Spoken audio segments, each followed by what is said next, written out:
I'm here with Jeff Grimsdale, who is the Director of Learning with the Golden Hills School Division in Strathmore.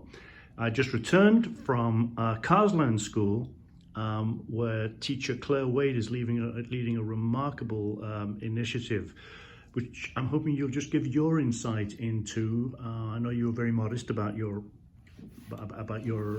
role in this, but you just started to tell me an amazing story. Sure. Well, the amazing story started with Claire Wade, an idea of land-based education and how she is going to bring that to life in Carseland School. And the park is very close. It's on the Bow River, and there's so much history there with the Blackfoot people, along with Siksika Nation, who are our neighbors. And so another part of my role is I'm the First Nations Métis and Inuit coordinator for the division. Okay. And so as we were looking at that, I've gone through a couple of grants, and we were looking at one of the things that the Blackfoot people always talk about is preserving their language. And it's something that, even when we hire our First Nation liaisons, they're like, well, I can read it, but I'm not able to speak it. And so, talking with Claire, I said, we're going to have this grant. What are some of the things that we could potentially do? And she's right away, we could put it in with the park partnership, and we can tie the language piece in.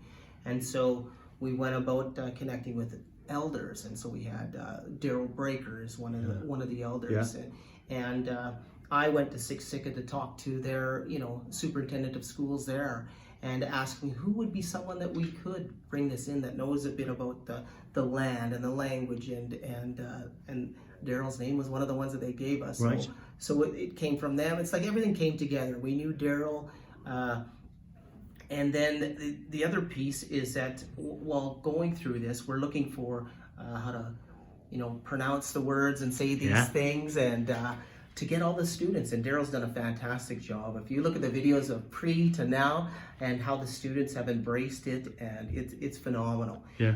And one of the things that Claire was talking with Spike Eagle Speaker, and he was saying that, to honor this, we need an honor song. We need to transfer an honor song to Carseland School in Golden Hills. And so about a week and a half ago, this had happened.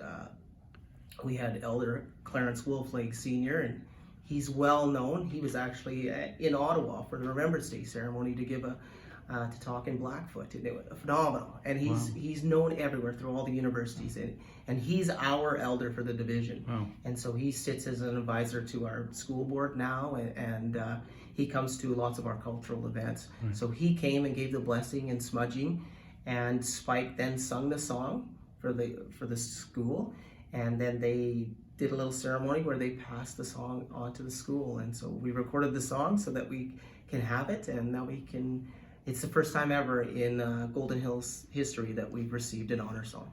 That's amazing. That is an incredible story. Yeah. And talk about, you have so many school districts around the world who are wanting to forge these meaningful connections. This sounds like an exemplary example of that in action. Yeah, I would say in the last 5 years, we have made lots of connections, and it's taken a while to build those relationships up. But it started with trying to figure out who the right elder would potentially be for our school division. And once we've done that, we have, at our schools now, we have princess pageants, and these would be the same as at the schools that they have on the reserve. So, and we also have a student chief and council.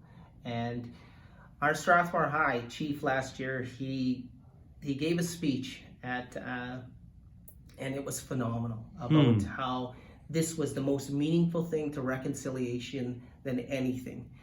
He was a shy boy. I remember coaching him in baseball when he was a little guy, and now he's wearing his headdress, saying how proud he is to be Blackfoot, and thankful so much that Golden Hills has given them this opportunity. Wow, and so it's really in the last few years, teachers like Claire Wade and some of our liaisons have done phenomenal jobs of building and fostering these connections with these students to really feel a part of our system.